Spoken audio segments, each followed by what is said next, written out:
अस्सलाम वालेकुम। आज के लेक्चर में हम जावा की बेसिक्स को देखेंगे। तो जो एजेंडा आज हमने डिस्कस करना है उसमें सबसे पहले हम देखेंगे कि जावा के अंदर किस तरह से क्लासेस को, मेथड्स को, वेरिएबल्स को और कॉन्स्टेंट्स को नेम दिए जाते हैं। इसके अलावा वेरिएबल डेक्लेरेशन के ऊपर हम बात करेंगे और एट द एंड हम डेटा टाइप्स को भी देखेंगे। तो ये रिवाइंड है पिछले लेक्चर का कि किस तरह से आपने प्योर जावा का कोड एंड्रॉयड स्टूडियो के अंदर रन करना है। तो ये जस्ट मैंने एक आपके लिए दोबारा से रिकैप करने के लिए ये स्लाइड ऐड की है। तो यहाँ पे नेमिंग थिंग्स की जब हम बात करते हैं तो सबसे पहले Java naming convention is a rule to follow as you decide what to name your identifier such as class, package, variable, constant, method etcetera. कहता है जी जावा नेमिंग कन्वेंशन जो है ये एक रूल की तरह का है। एक्चुअली ये रूल तो नहीं है, बस हम इसको कन्वेंशन ही कह सकते हैं। ठीक है। ये डिसाइड करता है कि किस तरह से हमने आइडेंटिफायर्स को नेम देने हैं। But it is not force to follow, लेकिन ये ज़रूरी नहीं है हमारे लिए कि हम इनको इन रूल्स को या इन कन्वेंशंस को फॉलो करें। So it is known as convention not rule. ये बात मैं पहले कर चुका हूँ। These conventions are suggested by several Java communities such as Sun micro system and Netscape. ठीक है जी। How do we store temporary data in a program में हम टेम्परेरी डेटा कैसे स्टोर करते हैं। To do this we need to identify the type of data. इसके लिए हमें क्या करना पड़ता है, हमें आइडेंटिफाई करना पड़ता है कि इस डेटा की टाइप क्या है। We will be using and then declare a memory location. हम डेटा टाइप पर डिसाइड करते हैं और इसके बाद हम क्या करते हैं, हम मेमोरी लोकेशन एक मेमोरी लोकेशन डिक्लेयर करते हैं in which to hold the data, जिसमें हमने डेटा को स्टोर करवाना होता है। We ask the Java interpreter when executing to supply a memory location in RAM. हम जावा इंटरप्रेटर को कहते हैं कि हमें रैम के अंदर कोई लोकेशन प्रोवाइड कर दे to hold the data simply by giving the data a name. हम डेटा को क्या करते हैं, सिंपली एक नेम देते हैं और this is known as symbolic addressing, और इसको हम सिम्बॉलिक एड्रेसिंग भी बोलते हैं। अगर हम क्लास की बात करें नेमिंग कन्वेंशंस के अंदर तो एक्सक्यूज मी, तो इसमें क्या है जी, it should start with the upper case letter. जब भी हमने क्लास को डिक्लेयर करना है जावा के अंदर तो हम क्या करेंगे, हम अपर केस लेटर को यूज़ करेंगे। इसके बाद it should be a noun such as colour, button, system, thread. कहते हैं जी कि जो क्लास का नेम है उसको इसम होना चाहिए, नाउन होना चाहिए, ठीक है ना, जैसे कि कलर है या बटन है या सिस्टम है या थ्रेड है। Use appropriate words instead of acronyms. हमने मुनासिब लफ्ज़ यूज़ करने हैं जब भी हमने क्लास को डिक्लेयर करना है। लाइक यहाँ पे हमने क्लास डिक्लेयर की है एम्प्लॉय, तो इसमें आप देखें कि एम्प्लॉय जो है ये क्लास है, तो इसमें जैसे हमने पहले ही लाइन पे पढ़ा है कि it should start with the upper case letter, तो इसमें देखेंगे हमने अपर केस लेटर यूज़ किया है। अगर फॉर एग्जांपल हमारे क्लास का नेम होता है एम्प्लॉय इन्फॉर्मेशन, तो अब क्या करते हैं, हम पहले वाला वर्ड जो है उसका जो फर्स्ट लेटर है ई, उसको हमने कैपिटलाइज कर देना था, और इसके अलावा इन्फॉर्मेशन में जो आई लेटर है उसको भी हमने कैपिटलाइज कर देना था। मींस कि हम जब भी एक से ज़्यादा या मतलब दो या दो से ज़्यादा नेम्स को मर्ज करेंगे तो हम क्या करेंगे, वाइट स्पेस नहीं यूज़ करेंगे, बल्कि हर वर्ड का जो पहला लेटर है उसको कैपिटलाइज कर देंगे। इसी तरह अगर हम बात करें मेथड की, तो मेथड में थोड़ा सा काम जो है वो रिवर्स है। It should start with the lower case letter. जो मेथड है उसको हमने क्या करना है, लोअर केस लेटर से, मतलब ये लोअर केस लेटर को हम ये भी कह सकते हैं कि जो आपकी छोटी ABC है उससे आपने स्टार्ट करना है। It should be a verb, ये एक फेल होना चाहिए, वर्ब होना चाहिए, सच एज मेन, प्रिंट या प्रिंट लाइन। ठीक है जी। If the name contains multiple words, start it with a lowercase letter followed by an uppercase letter such as action performed। यहाँ पे ये बात हो रही है कि अगर हमने एक मेथड के अंदर एक से ज़्यादा वर्ड यूज़ करने हो तो हम क्या करेंगे, पहले वाला वर्ड जो है उसका पहला लेटर तो लोअर केस में रखेंगे, लेकिन जो दूसरे वाला वर्ड है उसका पहला लेटर जो है वो उसको अपर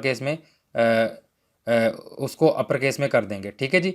तो लाइक यहाँ पे एक छोटी सी मेथड की एग्जांपल दी हुई है, क्लास एम्प्लॉय है और इसमें वाइड ड्रॉ, ये ड्रॉ जो देखें ये एक वर्ब है। ठीक है जी। तो ये मेथड का नेम है। इसमें देखें कि जो डी है वो स्मॉल में लिखा हुआ है। अगर ड्रॉ ट्राइंगल होता तो ड्रॉ के बाद जो ट्राइंगल का टी था उसको हमने क्या कर देना था, उसको हमने अपर केस में ले जाना था। ठीक है जी। इसके बाद हम वेरिएबल्स की बात करते हैं। For example if we are dealing with the temperature we might declare two symbolic addresses known known commonly as variable identifier और वेरिएबल्स। ठीक है जी। कहते हैं जी कि अब हम टेम्परेचर का डेटा है उसके साथ अगर हम डील कर रहे हैं तो हम क्या करते हैं, हम उसको कोई एक नेम दे देते हैं जिसको हम वेरिएबल आइडेंटिफायर भी बोल सकते हैं और वेरिएबल भी बोल सकते हैं। The name must not contain any white space, name के अंदर वाइट स्पेस नहीं होनी चाहिए। ये बात तो आप अपने दिमाग में बिठा लें कि कभी भी आपने वाइट स्पेस नहीं यूज़ करनी अगर आप क्लास को डिक्लेयर कर रहे हैं या मेथड को कर रहे हैं या वेरिएबल को कर रहे हैं या इवन के कांस्टेंट को कर रहे हैं। The name should not start with special character like ampersand है, इसके अलावा डॉलर है, अंडरस्कोर है। ये वैसे तो हम कर सकते हैं लेकिन एक अच्छी प्रैक्टिस यही है कि हम क्या करें, हम स्पेशल करेक्टर को यूज़ ना करें स्टार्ट के ऊपर। This to store the Celsius temperature we use Celsius degree, to store the Kelvin temperature we use Kelvin degree.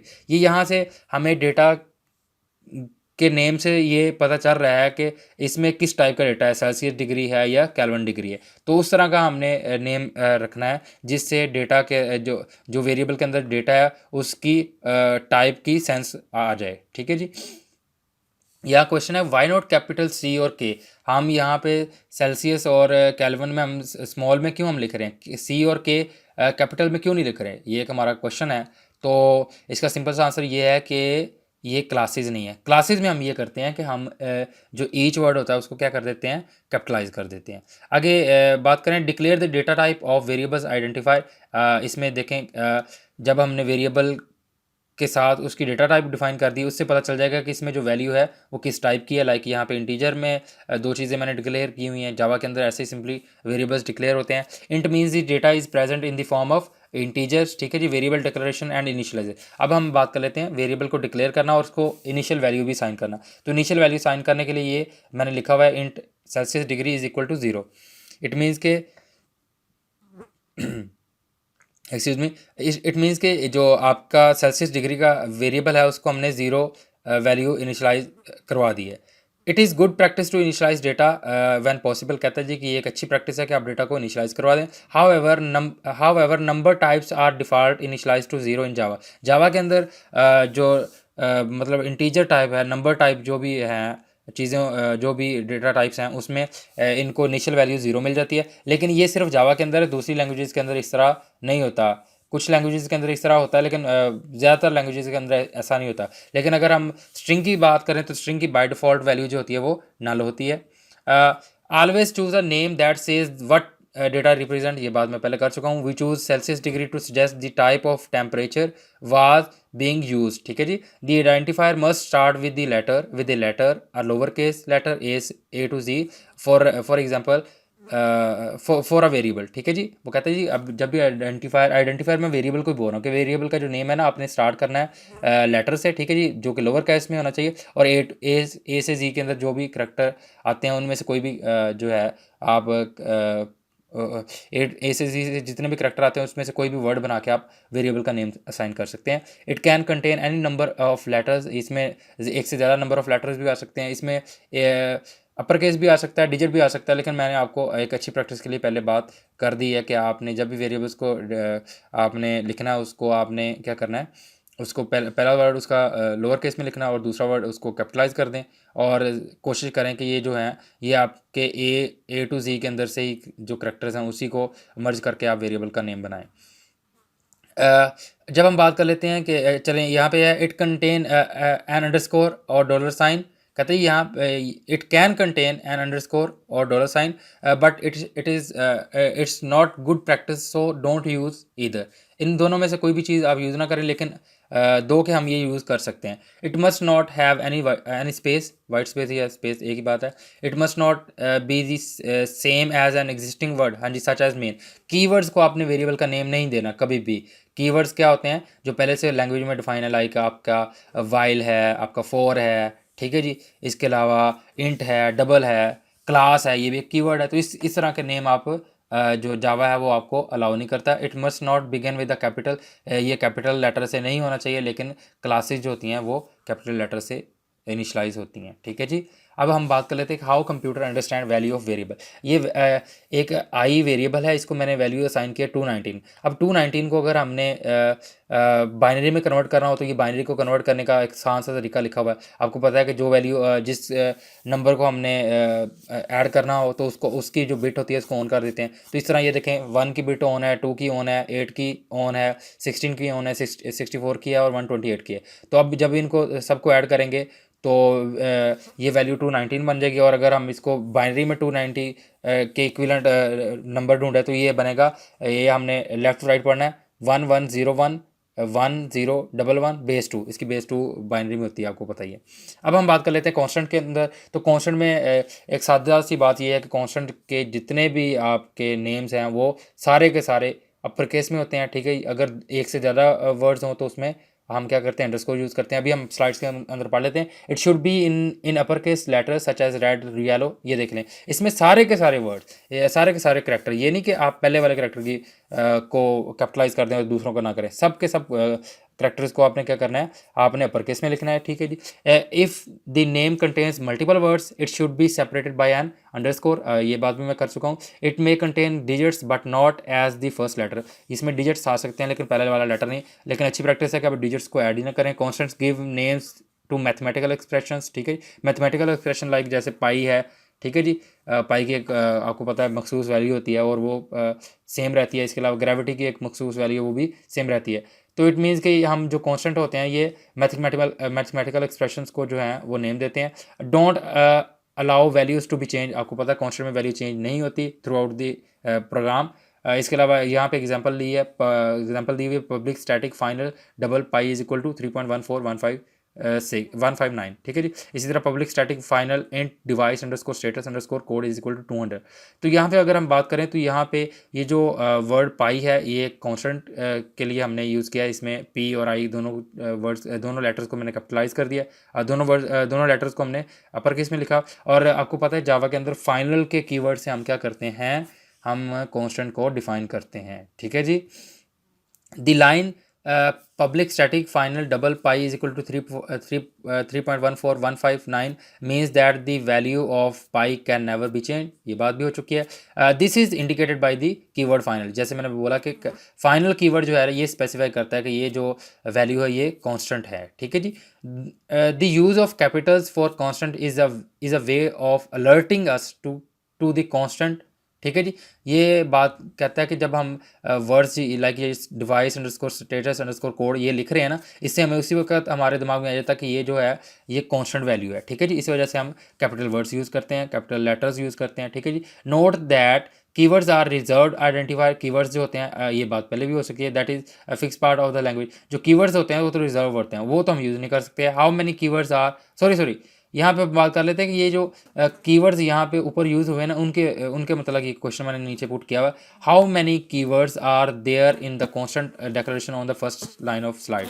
तो पहली लाइन पे अगर देखें तो पब्लिक भी एक कीवर्ड है, स्टैटिक भी कीवर्ड है, फाइनल भी कीवर्ड है, डबल भी कीवर्ड है। मीन्स के 4 हमने कीवर्ड जो है वो यूज़ किए हैं। अच्छा जी, अब यहाँ पे बात कर लेते हैं the word public and static having meanings which we will investigate in another lecture. ये बात हम बाद में करेंगे, ये पब्लिक क्या होता है, स्टैटिक क्या होता है, ठीक है जी। Double is the default data type of for decimal numbers, जो अशारिया वाले नंबर होते हैं, ठीक है जी। उसमें हम डबल डेटा टाइप यूज़ करते हैं। दी साइन, ये जो आपका इक्वल साइन है इसको हम असाइनमेंट ऑपरेटर भी बोलते हैं। This means that the left hand side takes the value of the right hand side. Like जैसे पाई इज इक्वल टू 3.14, मतलब 3.14 जो है वो पाई को असाइन हो गया। Every time we use pi in a formula, जब भी हम पाई का वर्ड यूज़ करेंगे तब उसमें उसके बिहाइंड द सीन यही होगा कि क्योंकि जो पाई को वैल्यू असाइन हो चुकी है और ये कांस्टेंट है तो यही वाली वैल्यू जो है वहाँ पे यूज़ होगी, ठीक है जी। अब हम क्विकली थोड़ा सा ओवरव्यू ले लेते हैं डेटा टाइप्स का। तो यहाँ पे डेटा टाइप्स मैंने लिखी हुई हैं जावा के अंदर, जो प्रिमिटिव डेटा टाइप है स्टैंडर्ड, ठीक है जी। इसमें बाइट है, बाइट में आपको पता है एक बाइट में 8 बिट इंटीजर होते हैं, तो इसकी आगे ये रेंजेस वगैरह भी लिखी हुई हैं। इसी तरह करैक्टर है और इसके अलावा शॉर्ट है और इसके अलावा इंट है। इंट की आपने पढ़ा होगा C++ में भी कि इंट के अंदर 4 बाइट्स जो डेटा है वो स्टोर होता है। तो 4 बाइट्स मीन 32 बिट्स, ठीक है जी। इसके अलावा लॉन्ग में 64 है, फ्लोट में 32 है, डबल में भी 64 है और बुलियन में आपको पता है ये ट्रू होता है या फॉल्स होता है। अब आपने काम क्या करना है, आपने 6 टाइप की जो प्रिमिटिव डेटा टाइप्स हैं उनको याद करना, मतलब डबल है, इंट है, फ्लोट है, ठीक है जी, बुलियन है, शॉर्ट है, जो भी, इनको आपने याद कर लेना। Now remember 3 of their data ranges, ये आपके क्या लेके आपने रिमेंबर करना कि इनकी डेटा रेंज क्या है, ठीक है जी। ये आपका टास्क है। ये आपके लिए एक सॉफ्ट टिप मैंने यहाँ पे लिखी हुई है कि मेक यूर ओन नोट्स। आप अपने नोट्स बनाएं, इन्हीं स्लाइड्स को आप और ज़्यादा सिंप्लीफाई कर सकते हैं। मतलब जो मैंने लिखा हुआ है उसको आप और ज़्यादा कह लें कि एक्सटेंड भी कर सकते हैं, या कहीं पे आपको कोई चीज़ समझ नहीं आ रही थी, आपने ये लेक्चर लिया और उसमें मैंने कोई बात बता दी है लेकिन स्लाइड पे मेंशन नहीं है, तो उसको भी आप इनपुट कर सकते हैं। तो ये था आज का लेक्चर। इंशाल्लाह नेक्स्ट टाइम हम आईडी के अंदर इन्हीं चीज़ों को डिस्कस करेंगे प्रैक्टिकली। तब तक अल्लाह हाफिज़।